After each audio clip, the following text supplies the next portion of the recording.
आप सभी को स्वागत करते हैं आपके अपने YouTube चैनल शिक्षा स्टेशन पर, जहां पर 10th बोर्ड के मैथ और साइंस की संपूर्ण तैयारी जो है बिल्कुल फ्री में कराई जाती है। तो आइए आज के जो सेशन में, आज की क्लास में हम लोग देखने वाले हैं क्लास 10th के केमिस्ट्री का चैप्टर नंबर 2 का 50 महत्वपूर्ण ऑब्जेक्टिव क्वेश्चन का डिस्कशन। तो पूरे चैप्टर का जितने भी निचोड़ है, जो क्वेश्चन आपको बोर्ड एग्जाम में पूछा जा सकता है, एनसीईआरटी के जितने भी सारे सवाल बन सकते थे, वो सारा क्वेश्चन को जो है इस वीडियो में हम लोग लिए हैं। तो चलिए हम लोग शुरू करते हैं आज के सवाल का पहला सवाल। पहला सवाल जो है कुछ इस प्रकार है कि लिटमस विलयन जो बैंगनी रंग का रंजक होता है, यह किस पदार्थ का बना होता है? तो ये लाइकेन के पौधा से प्राप्त किया जाता है। तो आपका सही आंसर इसमें बी हो जाएगा। अगला सवाल जो है देखते हैं, सवाल नंबर 2 कि निम्न में से कौन सूचक की तरह इस्तेमाल किया जाता है, इंडिकेटर की तरह। तो इसमें जो है कौन से यूज किया जाता है? तो हल्दी हो गया, मिथाइल ऑरेंज हो गया, मूली, फिनोल्फथीन। तो इसमें होगा कि नहीं किया जाता है। हाँ, यहाँ पे नहीं है कि नहीं किया जाता है, तो मूली को नहीं किया जाता है, बाकी इन सभी चीज को किया जाता है। तो आपका जो सही आंसर जो होगा ऑप्शन नंबर सी हो जाएगा, मूली। सवाल नंबर 3 जो है देखते हैं कि निम्नलिखित में से कौन गंधीय सूचक नहीं है? गंधीय सूचक जो है नहीं है पूछ रहा है, यानी गंध जिससे जो है नहीं निकलता है। प्याज से निकलता है गंध, वेनिला से भी, शकरकंद से गंध नहीं निकलता है। तो ऑप्शन सी हो जाएगा, शकरकंद। नेक्स्ट सवाल जो है सवाल नंबर 3 है, पोटास एलम जिसको कहते हैं फिटकिरी का सही रासायनिक सूत्र क्या है? तो पोटास यानी फिटकिरी का जो सूत्र है एकदम लंबा चौड़ा है, K2SO4 × L2SO4 के होल 3 × 2H2। तो इसको जो है याद रखेंगे, ये फिटकिरी का जो है फार्मूला है। अगला सवाल कुछ इस प्रकार है, सवाल नंबर 5। जल्दी जल्दी हम लोग जो है पूरे 50 क्वेश्चन इसमें करने वाले हैं, और सभी लोग जो है वीडियो को जो है शेयर कर दीजिए। चैनल को अभी तक सब्सक्राइब अगर नहीं किए हैं तो जल्द से जो है सब्सक्राइब कर लें, ताकि जो भी हम वीडियो डालें उसको सीधा नोटिफिकेशन आपके मोबाइल पे मिल जाए। अगला है एसिटिक अम्ल का प्राकृतिक जो है स्रोत निम्न में से कौन है? तो एसिटिक अम्ल जो है पाया जाता है आपका सिरका में पाया जाता है, विनेगर जिसको कहते हैं। तो ऑप्शन नंबर आपका बी हो जाएगा। बाकी अगर संतरा के बात करें तो साइट्रिक होता है, इमली में भी टार्ट्रिक होता है, इसमें टमाटर में ऑक्जेलिक हो जाएगा। तो इस तरह से बाकी सब भी याद रखेंगे। प्लास्टर ऑफ पेरिस का रासायनिक सूत्र कल ही पढ़े थे, इसका फॉर्मेशन बनाने की विधि पूरा, कि जिप्सम को जो है टेम्परेचर पर हम 120 डिग्री सेल्सियस पे गर्म करते हैं तो आपका प्राप्त होता है, और यही जो है आपका प्राप्त होता था प्लास्टर ऑफ पेरिस। ये वाला जिप्सम का फार्मूला हो जाता है, इसी को गर्म करते हैं तो आपका जो है प्लास्टर ऑफ पेरिस जो है प्राप्त होता है। ये वाला जो है धोने वाला सोडा का जो ये सूत्र हो जाएगा, धोने वाला सोडा जिसको धोबिया सोडा भी कहा जाता है। इसमें तो कुछ है ही नहीं। आगे 7वां नंबर सवाल है कि कोई विलयन नीले लिटमस पत्र को लाल कर देता है तो उसका मान जो है क्या होगा? तो देखिए, नीला को लाल जो है ना अम्ल करता है। नीला को लाल अगर कोई करता है तो वो कौन करता है? अम्ल करता है, अम्ल। और लाल को नीला, लाल लिटमस पत्र को नीला जो कर देता है वह है आपका क्षार है। तो बताइए, ये कहता है कि नीले लिटमस पत्र को लाल कर देता है, तो नीला को लाल कर देता है, इसका मतलब अम्ल। और कहता है कि उसका पीएच मान क्या होता है? तो 7 से कम होता है। अम्ल का पीएच मान 7 से कम होता है, इसका मान 7 से अधिक होता है। तो आपका जो है सही आंसर क्या हो जाएगा? 7 से कम। तो 7 से कम एक ही वो ऑप्शन है, ऑप्शन नंबर ए। अगला सवाल देखते हैं, सवाल नंबर जो है 1, ऑक्जेलिक अम्ल का प्राकृतिक जो है स्रोत क्या है? अभी बताएं कि टमाटर में ऑक्जेलिक अम्ल पाया जाता है, सिरका में एसिटिक अम्ल, इमली में टार्ट्रिक अम्ल, इसमें साइट्रिक अम्ल। तो ये सब जो है याद रखेंगे। उसके बाद जो है नेक्स्ट सवाल है 9 नंबर कि सबसे अधिक अम्लीय कौन हो, तो जिसका पीएच मान सबसे कम होगा वही ज़्यादा अम्लीय होगा। तो एक अगर जिसका पीएच मान है वो सबसे ज़्यादा अम्लीय होगा, तो ऑप्शन नंबर डी हो जाएगा। सवाल नंबर नेक्स्ट यहाँ पे 10 नंबर है कि बेकिंग सोडा का रासायनिक सूत्र क्या है। तो देखिए जितना भी सूत्र है ना सबको याद रखेंगे। ये वाला जो है सोडियम कार्बोनेट है, यहाँ 10H2O लगा देंगे तो धोबिया सोडा का फार्मूला हो जाएगा। NH4Cl ये भी जो है, लेकिन ये जो सोडियम बेकिंग सोडा का जो सूत्र है तो ये आपका है सोडियम बाइकार्बोनेट, ये आपका बेकिंग सोडा का सूत्र है, बेकिंग सोडा। और ये नीचे वाला जो है ये नमक का जो है सूत्र है, नमक का, तो याद रखें। अगला जो है सवाल यहाँ पे 11 नंबर कुछ इस प्रकार से है कि निम्नलिखित में से कौन सा लवण क्रिस्टलन जल युक्त नहीं है, मतलब जल उसमें नहीं होता है। नीला थोथा में CuSO4 × 5H2O इसमें जल होता है। बेकिंग सोडा में NaHCO3 NaHCO3 इसमें जल नहीं होता है। जिप्सम में CuSO4 × 2H2O इसमें भी जल होता है।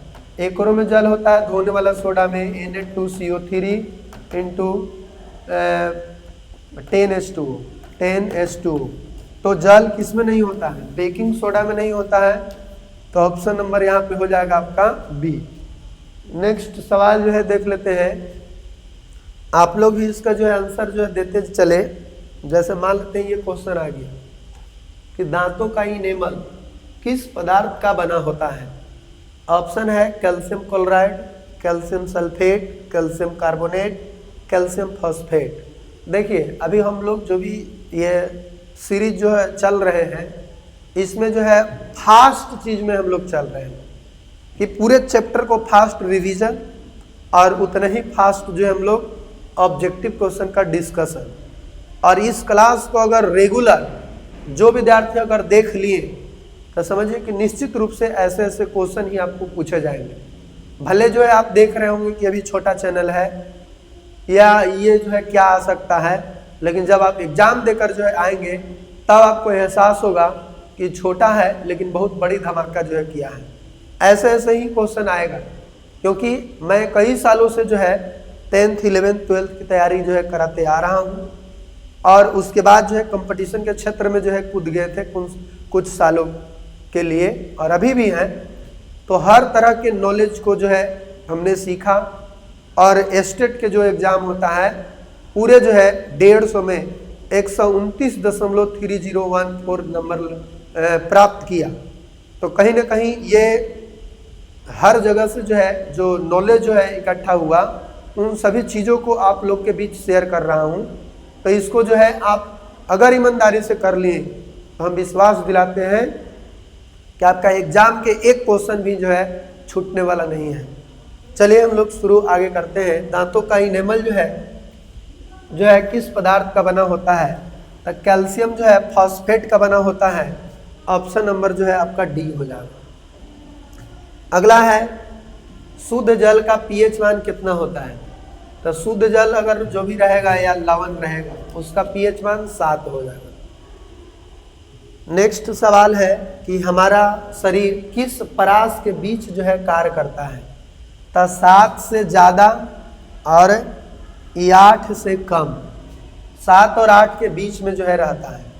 एक से अगर कम थोड़ा सा अगर रहता है, मतलब ये रहता है अम्लीय माध्यम में काम करता है, और इधर क्षारीय मैक्सिमम जो है क्षारीय माध्यम ही रहता है। तो इसीलिए जो है आप याद रखेंगे डी वाला ऑप्शन।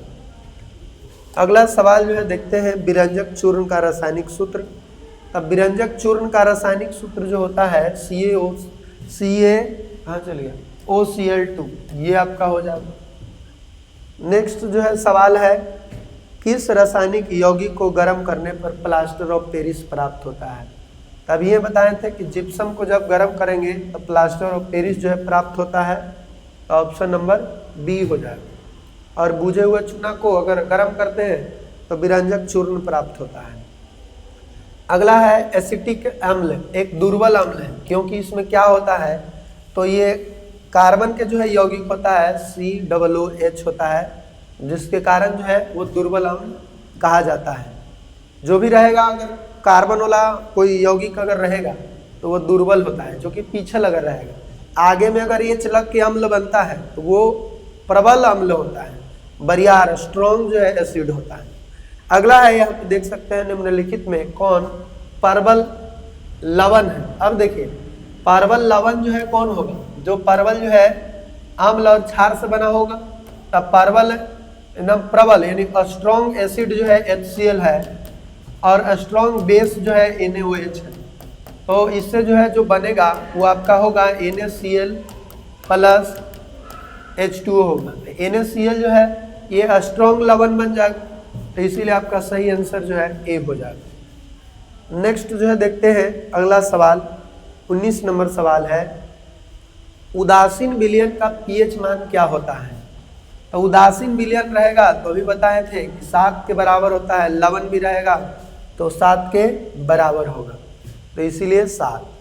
20 नंबर सवाल है, सोडियम कार्बोनेट का जलीय घोल मिथाइल ऑरेंज का घोल मिलाने पर रंग में क्या परिवर्तन करता है, कैसा हो जाता है। देखिए पहले तो इसको देखना होगा कि सोडियम कार्बोनेट जो है ना, सोडियम कार्बोनेट Na2CO3 यह कैसा लवण है, स्ट्रॉन्ग है और इसमें ज़्यादा जो है क्या है, तो ये जो है जो बनता है Na2, ये आपका NaOH मतलब क्या बोले इसको, स्ट्रॉन्ग जो है ये क्षारीय प्रकृति का होता है, यानी क्षार के जैसा होता है। और इसमें रंग अगर पूछ रहा है तो हम थोड़ा सा इधर जो है बताना चाहेंगे कि अगर अम्ल रहता है तो ये सब में कैसा परिवर्तन आता है, आप यहाँ पे समझिए। इसको अगर ध्यान से अगर देख लिए, देखिए ये गड़बड़ हो गया, यहाँ पे देखिए, अगर इसको समझ लिए तो आपको कभी भी जिंदगी में जो है इस टाइप के क्वेश्चन से गलती जो है नहीं होगा। चाहे वो टेंथ तो बहुत छोटा चीज़ है, पॉलिटेक्निक ITI के भी एग्जाम अगर देते हैं तो इस टाइप के क्वेश्चन पूछा जाता है, उसमें भी आपको काम आएगा। तो इस फॉर्मेशन को जो है समझिए कि ई इंडिकेटर है, मतलब एक जो है सूचक पदार्थ है, चाहे वो लिटमस पत्र हो, मिथाइल ऑरेंज हो, फिनोल्फथीन हो या ब्रोमोथर्मल ब्लू हो। यह जो है अम्लीय माध्यम में लाल होता है और वो क्षारीय माध्यम में नीला होता है और तटस्थ मतलब न्यूट्रल अवस्था में यानी लवण के स्थिति में बैंगनी होता है। तो अगर ये पूछे कि कोई नीला लिटमस पत्र जो है, चाहे कोई लिटमस पत्र अम्लीय माध्यम में कैसन होता है, लाल, क्षारीय माध्यम में नीला और लवण के माध्यम में बैंगनी रंग के होगा। मिथाइल ऑरेंज की बात करें तो अम्लीय माध्यम में लाल होता है, क्षारीय माध्यम में पीला होता है और लवणीय माध्यम में नारंगी होता है। फिनोल्फथीन का बात करें तो ये अम्लीय माध्यम में रंगहीन होता है, क्षारीय माध्यम में गुलाबी होता है और जो न्यूट्रल जिसको तटस्थ कहते हैं यानी कि लवण, तो उस माध्यम में रंगहीन होता है। ब्रोमोथाइमोल ब्लू की बात करें तो अम्लीय माध्यम में पीला होता है, क्षारीय माध्यम में नीला होता है और न्यूट्रल अवस्था में जो है हरा होता है।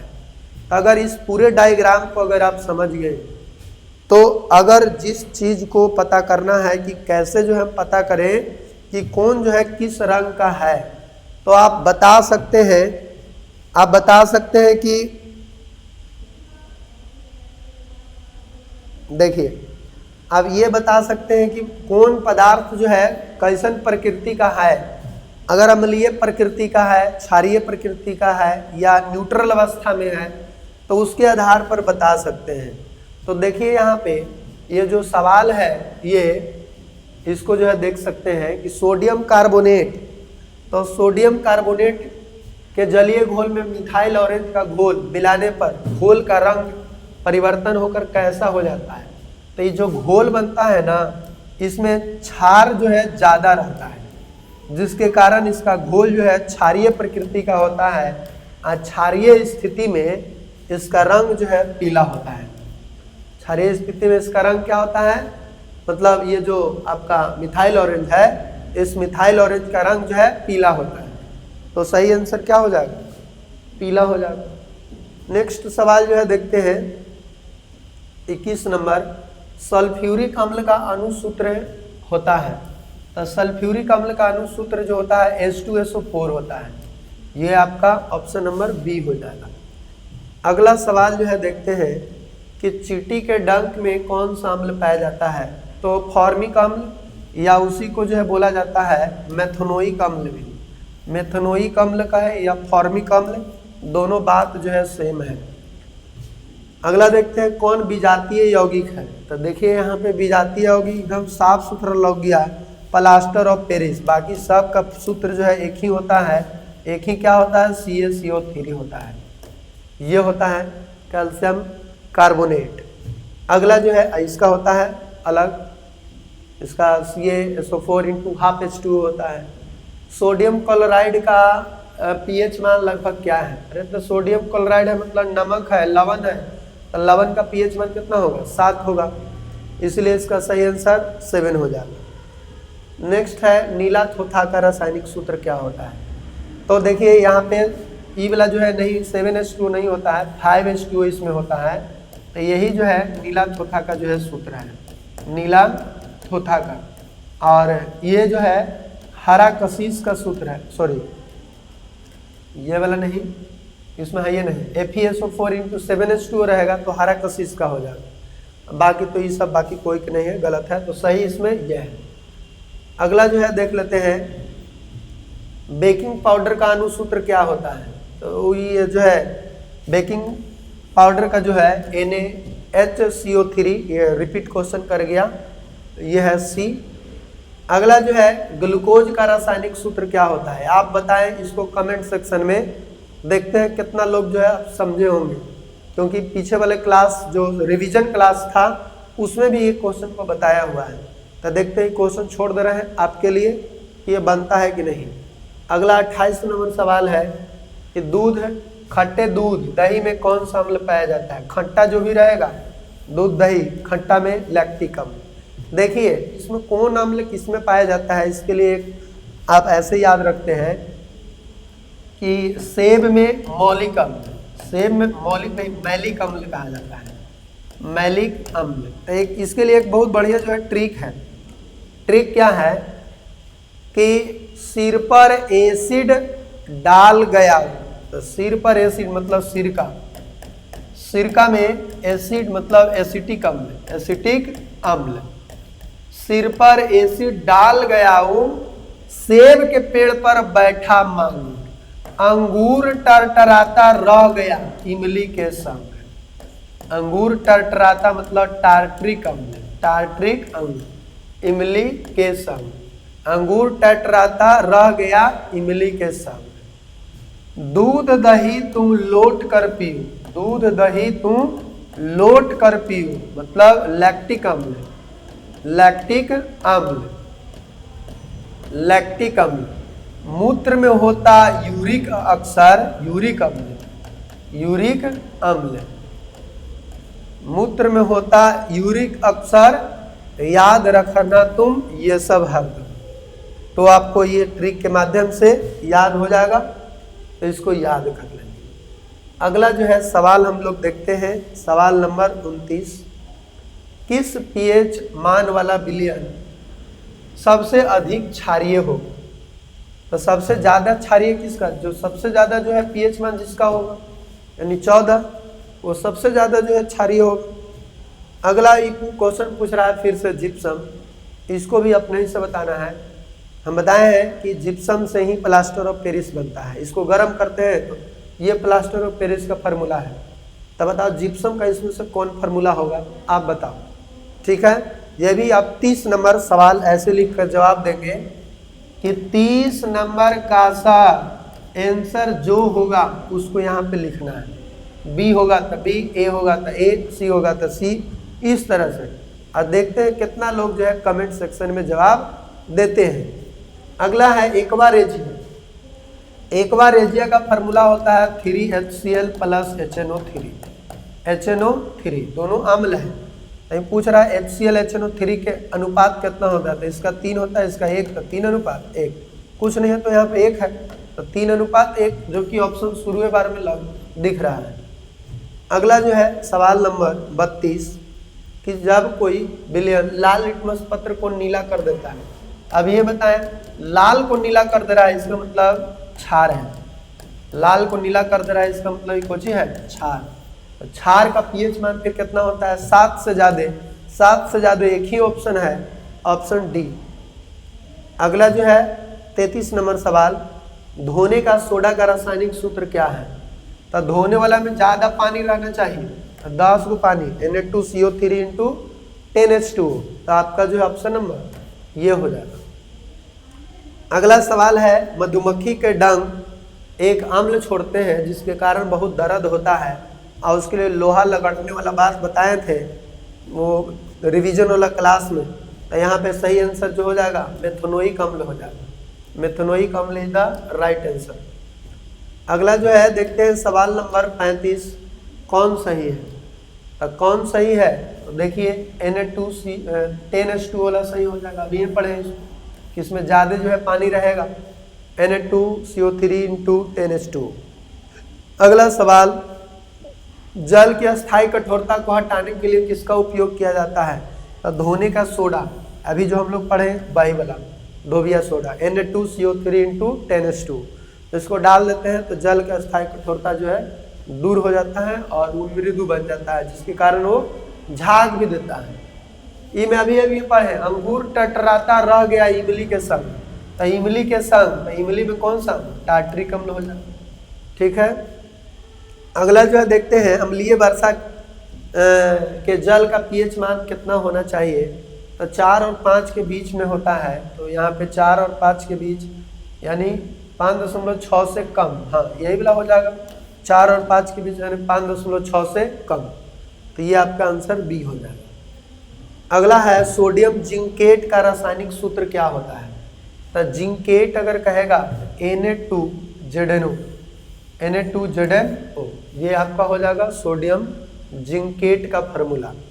अगला है कास्टिक सोडा, कास्टिक सोडा बताया था जी कि एकरा से नीमक बनाया जाता है और वो क्या है, NaOH को बोला जाता है कास्टिक सोडा, इसी को सोडियम हाइड्रोक्साइड कहते हैं और व्यवहारिक नाम है कास्टिक सोडा। अगला है, क्लोर क्षार प्रक्रिया में कौन सी गैस जो है एनोड पर प्राप्त होता है, रिवीजन क्लास में जो है पढ़े थे कि एनोड पर जो है क्लोरीन प्राप्त होता है और कैथोड पर जो है, कैथोड पे हाइड्रोजन प्राप्त होता है, हाइड्रोजन, यहाँ पे क्लोरीन, तो कहता है एनोड पर कुछ होता है तो क्लोरीन हो जाएगा, ऑप्शन नंबर सी। इससे एक और क्वेश्चन बन सकता है कैथोड वाला, ये वाला बहुत बढ़िया प्रोसेस है, क्लोर क्षार प्रक्रिया, अल्कली क्लोर प्रोसेस, जिसमें जो है क्या होता है, इसको थोड़ा सा बता दे रहे हैं कि NaCl, NaCl और H2O में इलेक्ट्रिसिटी अगर प्रवाहित करते हैं तो बनता है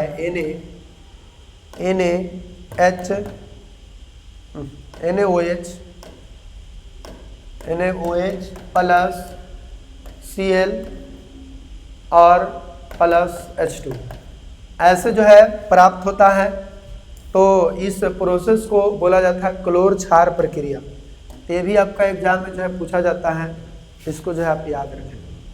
अगला जो है हम लोग देखते हैं सवाल नंबर 42, बिना बुझे हुए चूने का रासायनिक सूत्र क्या होता है, तो बिना बुझल रहेगा मतलब एकदम कच्चे है तो CaO, अब बूझ जाएगा तो ई वाला होगा, तो इसीलिए इसका दोनों पर टिक लगा दिया, ई वाला आंसर होगा।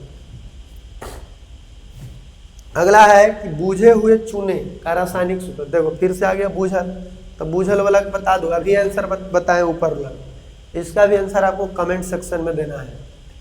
आगे है, अधातु के ऑक्साइड क्या होते हैं, तो याद रखो धातु के ऑक्साइड जो है अम्लीय होता है, धातु के ऑक्साइड कैसा होता है, अम्लीय, धातु के ऑक्साइड जो है अम्लीय होता है और अधातु के ऑक्साइड क्षारीय होता है, अधातु के ऑक्साइड क्षारीय होता है, ऑक्साइड क्षारीय, ये क्षारीय होता है, अधातु के ऑक्साइड क्षारीय होता है, इस बात को ध्यान रखेंगे।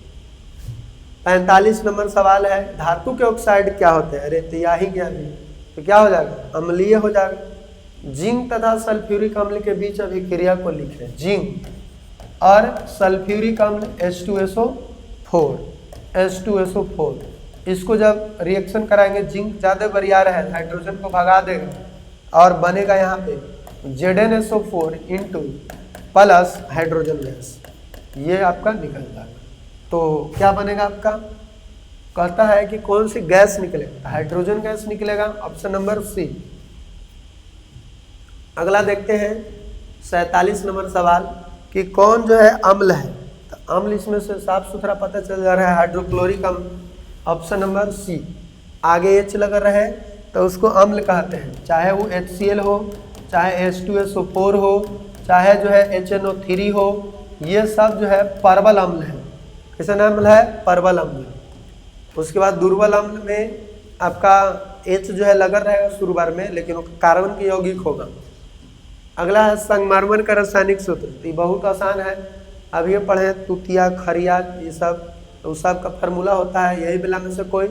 इसको भी आपको कमेंट सेक्शन में जवाब देना है, पहले भी बता चुके हैं, कई बार संगमरमर का फार्मूला जो है आया है। अगर रोज जो है अगर पढ़ रहे होंगे उनको इसमें दिक्कत नहीं होगा, जल्दी से जो है आंसर जो है बताएं कि कौन होगा। ये बहुत बढ़िया सवाल है कि लिटमस रंजक, हाँ ये तो पहला सवाल है, ये पूरे शुरुआत जो किए थे उसका पहला सवाल भी यही बना, तो इसको भी जो है आपको जवाब देना है कमेंट सेक्शन में कि किससे प्राप्त किया जाता है लिटमस रंजक। अगला लास्ट सवाल है जिसको हम बताना चाहेंगे, जल में घुलनशील क्षारक, क्षारक क्या कहलाते हैं? तो क्षार कहलाते हैं। जल में अगर घुल जाएगा तो इसको हम कुछ कहेंगे क्षार, नहीं घुल रहेगा तो क्षारक कहलाता है। ठीक है, आई होप आप समझ पाए होंगे। मैं आशा करते हैं कि आप जो है इस वीडियो को अधिक से अधिक लोगों के पास शेयर करेंगे, आराम से बैठ कर घर पे जो है पढ़ेंगे, समझेंगे और अपने एग्ज़ाम में काफ़ी बेहतर जो है परफॉर्मेंस करेंगे। तो फिर हम लोग मिलते हैं नेक्स्ट क्लास में, तब तक के लिए जय हिंद।